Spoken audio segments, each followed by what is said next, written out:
I think I have an obsession with redrawing old art, and I'd like to think I'm not the only one, but who knows, maybe I am. So today I'm going to be redrawing old art from my very first completed sketchbook.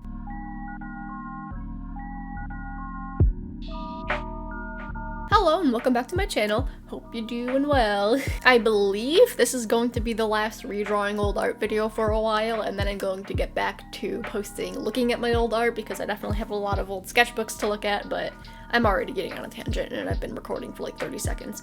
But I really like redrawing old art. It's one of my favorite things to do. Although, that being said, my first sketchbook is pretty bland. Normally what I'll have in these videos is I'll have a sketch and then I'll have a line art type thing and then I'll have like a finished illustration, but there are no real finished illustrations in this sketchbook. So I definitely had to do a little bit of improvising, but I think it's fine. It's totally chill. I just really like redrawing old art because it helps me to see how much I've improved over the years. And speaking of improvement, if you are looking to improve a certain skill you have, do I have a thing for you, my friends? Take it away, Other Oliver. This video is sponsored by Skillshare. Skillshare is an online learning community with thousands of classes, and whether you want to learn a new skill or you want to improve on a skill that you already have, everyone can find something that they'll enjoy on Skillshare. The classes on Skillshare are made by people who share the same passions as you, so you know that there's going to be a lot of thought and care put behind the classes that go there. There are so many topics that you can learn about on Skillshare, which include, but are not limited to, illustration, creative writing, animation, photography, which are things that I know that you guys are all interested in. A lot of you guys ask me about advice for writing comics and making comic pages, which I'm not really experienced enough to really give that advice yet, but Skillshare has tons of classes related to creating graphic novels and comics. One class that I would recommend is Graphic Novels Writing Your Own Comic by Mary Mark. Everything in this class is so well explained. It really helps you to understand the different parts of a story, why it's necessary, and is just a really great start if you're looking to write a comic. I really enjoyed it. I would definitely recommend it. Skillshare was handcrafted to be able to teach you anything that you want to learn, so there are no ads and there are constantly new classes being added to Skillshare. And on top of all of that, it is extremely affordable for under $10 a month. Just like all of you, I am in my house, not leaving at all, but this is definitely a great time for me to learn new things and practice things that I want to get better at. I'd encourage you guys to do the same. And the first 1,000 people to use the link in my description will get a free trial of Skillshare Premium. I really hope that you guys take advantage of it. It is an excellent thing to have. Thank you so much to Skillshare for sponsoring this video, and let's get back to redrawing my old art. Thank you, Other Oliver. So the first sketch that I wanted to redraw is this sketch of Andy, which, if you are new here, is one of my original characters, who is a very old original character. This was from this first sketchbook I had in 2016, and Andy has existed since the beginning of the sketchbook, so Andy has existed for 4 years now, and they are very different. They look very different, their personality is different, so I thought that I just had to draw them. I started to pick this sketch because it was fairly simple, and I thought it would be a really nice warm-up. This drawing and then the next drawing were kind of served as just warm-ups, but I also thought that it would be interesting because this sweater they actually still have, but it's different now to more suit their personality, I guess. In all of my old redrawing old art videos, the one thing I always say is that the way I sketch has changed a lot. I pretty much never sketch in pencil anymore. The only time I really sketch in pencil is if I'm planning on turning it into a finished illustration. So most of these sketches I sketched with a ballpoint pen. And then instead of adding different tones with a pencil, I would add different tones with Tombow water-based markers. I thought that this was a good one to start off with because since the original sketch was fairly simple, there wasn't a whole lot that I needed to change. The main thing I wanted to focus on was the hands, because the hands in the original one were pretty awkward. They were just kind of there. So I decided to draw the hands kind of holding each other, I guess. But other than that, it's more of just a generally relaxed version of the original drawing. It was just a little bit stiff, which I don't remember if I was going for. Knowing me, probably not. Because I was 16 when I drew that. Aside from the design of the character, I think that that's the main difference between these two drawings. I mean, there's a lot of differences, but that's one of the main differences. But I also wanted to draw this picture because I wanted to show that I got a little bit better at drawing just faces in general, but also different face angles, and I'm still not perfect at drawing this kind of angle, but I mean, it's definitely a lot better if I do say so myself. And also, since I don't really sketch in pencil anymore, that means I can't erase my sketches, but that's also why I have a lot of post-it notes, because then I can put post-it notes on top of it. And I feel like sketching in pen is very beneficial to you, but then also when you mess up, you can add post-it notes over on top of it, which is kind of like erasing, but it makes your sketchbook look cool. So that's what I do. It took me 2 post-it notes to actually get their head right because I drew it, I think it was a little bit too big in the first one, and then after that I just didn't like the second one. But I mean, third time's a charm, right? And since it is a post-it note, I actually had the luxury of moving it lower down on the page because it was a little too high up after I drew the head. It's almost like digital art, but it's not. But yeah, I think out of all of the sketches I have the least amount of stuff to say about this one because it's fairly simple, but even if it is simple, I'd like to think that I've improved.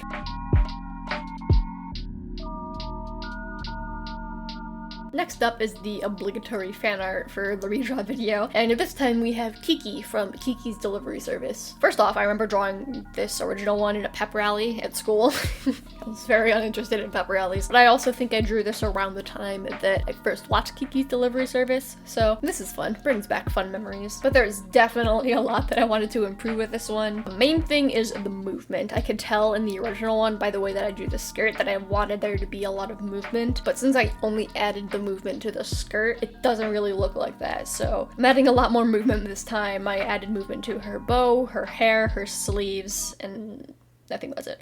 But more things than just the skirt. The other thing was the pose. I wanted to keep the general gist of it, I guess, where she's standing there with her broom behind her back and I guess kind of swinging her body forward a little bit. But the original one was very, very stiff and very, very awkward. So that had to go. I actually made a tiny little thumbnail drawing on a post-it note because I knew I wanted to make changes, so I figured I should do that beforehand so I don't get into filming and then not know what to do. And in that thumbnail, I originally had the foot farther back, be more like bent, but when I tried sketching it out here, it just didn't look right, so I decided to just put it down. And then to help give it that sort of depth that I was looking for, I drew it a little bit kind of askew, so then that way you get the impression that her foot is like, that her feet are more farther apart, and then I shaded that foot in with a pen. I knew I wanted to color things in with a Tombow brush pen later, but since those water-based markers aren't opaque, or any markers are really opaque really, I decided to just do that anyway so it'll still show through on the pen and help give kind of like a, it shows that there's some shading, just not a whole, it's a pen, so yeah. Another thing I wanted to change was the hands. I've hidden both of the hands in the original drawing, which I don't even know how I did that. I mean, you can kind of see the other hand. It's like holding the broom in a really awkward way, but it's literally, she's not even like gripping it. It's just like resting on her palm. So I decided to try and make her actually hold the broomstick with one hand, which I mean, I still kind of copped out, but it's better than the last time. And then I wanted to bring the other arm up, so I decided to have her grip the collar of her dress. I don't really know why. I just wanted to have the hand somewhere up there because I thought that visually it would be a lot more interesting. Drawing Kiki is very interesting for me all the time because her character design is a lot more simple than what I tend to draw. I love drawing details, I love drawing folds in clothing, I love drawing patterns on clothing, I love drawing a little bit more complicated outfits, but she just has the solid black dress. One thing that I actually did off camera, which I kind of wish I filmed, I put this like black blobular shape in the background and then I put little stars with a white gel pen just because I thought it would be a nice touch because she's a witch and she flies on her broom through the sky at night, you know, the whole thing. I also wanted to change Gigi because he was kind of wrapped around her foot and I wanted to change it just for fun because he wasn't doing anything fun, and so I made him stretching. In the thumbnail I originally had him stretching the opposite way, so right now he's facing right, but I originally wanted him to be facing left. And the only reason for that is because when I drew it, it was close to the edge of the page, so that was literally the only reason why. But I think it's quite cute that he's just right behind her broom, hanging out, having a good time. In the original, I added some color with colored pencil. I believe these were just erasable Crayola colored pencils, but I don't really use that anymore. When I use colored pencils, it's usually just from start to finish. Like I'll sketch with a colored pencil and then that drawing I will color with colored pencils and then that's that. And then if it's not that, I'll use them as finishing touches for like marker illustrations. I don't really do stuff like this where I color in, I guess a line art, it's a sketch. When I use colored pencils, it's either 100% or very minimally, which is odd, I guess. But I don't color my sketches in with colored pencil anymore. I just like using Tombow brush pens. So I picked out the colors that I had closest to Kiki's color scheme, and I actually didn't have a good color for her hair. The darkest brown I had was very light. The darkest brown I have in a Tombow brush pen is actually the stick of the broom. So what I ended up doing is I put down a gray marker and then I layered that brown on top of it, and it helps to not only darken it but also desaturate it, because her hair isn't quite black, but it's definitely like a dark desaturated brown. And then I believe for her eyes I didn't have to do that. I don't know, but you guys will see in the footage. I'm not watching the footage. But I believe for her eyes, since I shaded them in with the pen, I just went over it with the brush pen. And then after adding those finishing touches off camera, Kiki is done. I definitely love this drawing a lot more, and I'd actually like to make it into a finished illustration, so let me know what you guys think. I just love the way it turned out. I think she's adorable.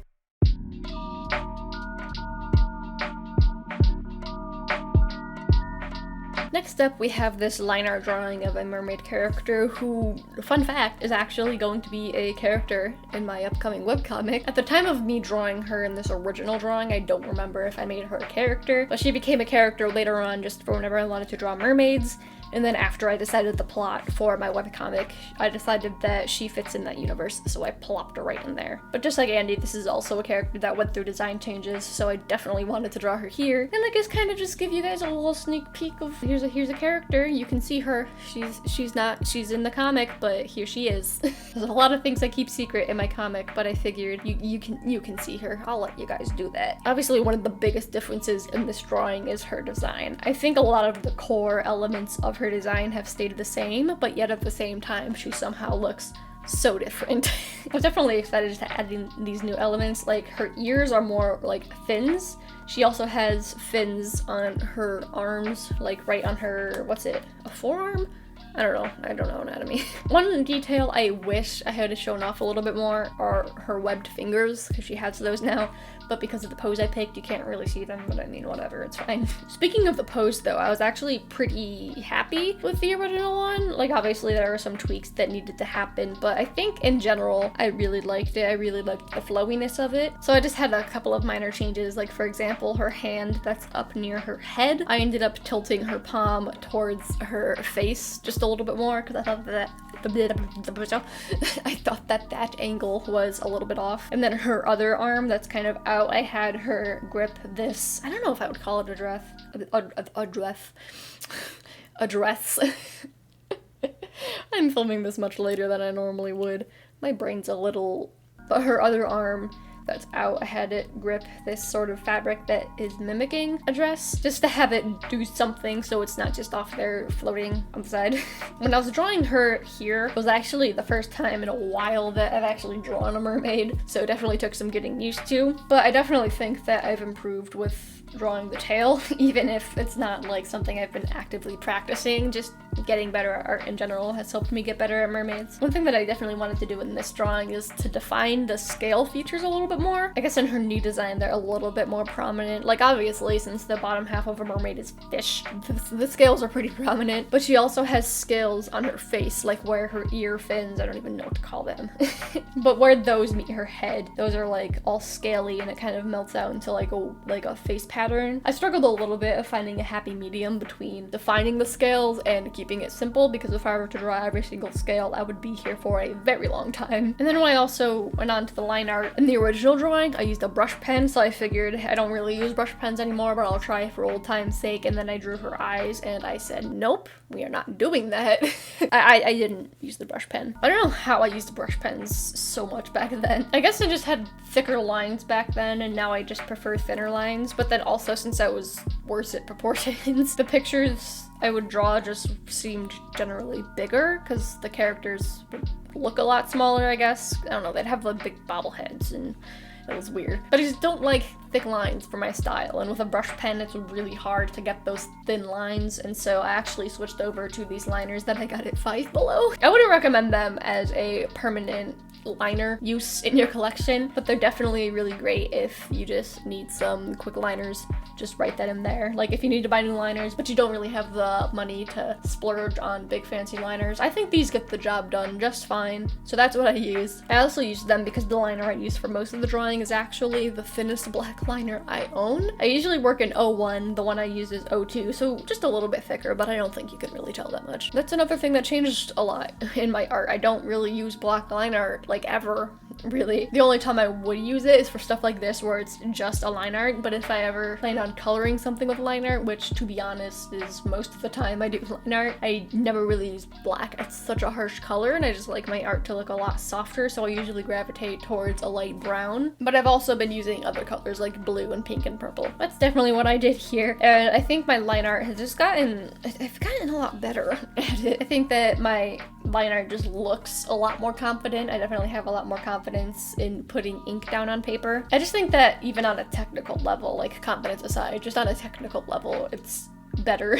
So like I said, in the original I used a brush pen, which I think I was just trying to get like a line width variation within my art, but now I pretty much just accomplished that by using more than one liner in my drawing. I'll have one liner that I'll use for a constant line width throughout the drawing, and then normally I'll go one size smaller for hatching and smaller details, but like I said, that was the smallest one I had, so I would just try and press really lightly and move my lines really fast, which kind of gives a similar effect. And then I'll also have a thicker liner, which I'll use to color in darker spots. So like if you look at where her tail is in the piece of cloth that goes behind it, there's like those thick dark spots right next to it, which is basically and that's just supposed to indicate really dark shadows and just stuff like that. And then the hatching and all of that stuff. I just think my line art's a lot more interesting to look at now. I also really like the way that this one turned out, and since I already have the line art done, I think I'm going to color it, but I figured I should leave it as a line art for the video because the original one was line art. But I hope that you like it. I definitely like it a lot. I hope you're excited to read about her in the comic too. She's fun.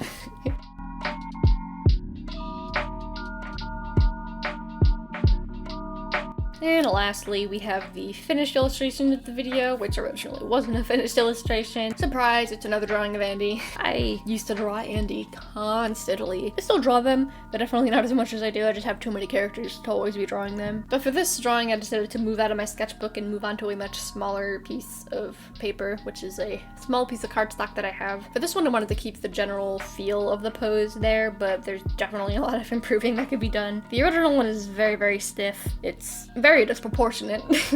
Again, I was awful at proportions, and I just think I could overall do a better job, so I hopefully did. I mean, I think I did, but you can be the judge of that. To make the pose a little less stiff, the first thing I wanted to change was the arms. I didn't want them like crossed on top of the legs. That just conceals a lot of the body, and I think is a lot less interesting to look at. That pose can definitely work sometimes, but for this one I definitely wanted to change that. I also decided to have one of the arms leaning on their knee, and then I also, speaking of the knees, I wanted to spread the legs apart just a little bit so they weren't like glued together, and then I also wanted the knees to be closer together than the feet, so their legs are kind of making almost like a loose triangle shape, I guess. I think that helps to keep the same feel of the original drawing, but just makes it a lot more visually interesting, and I think that this pose has a lot more character to it. Because of this new pose, you can definitely see a lot more of them, really.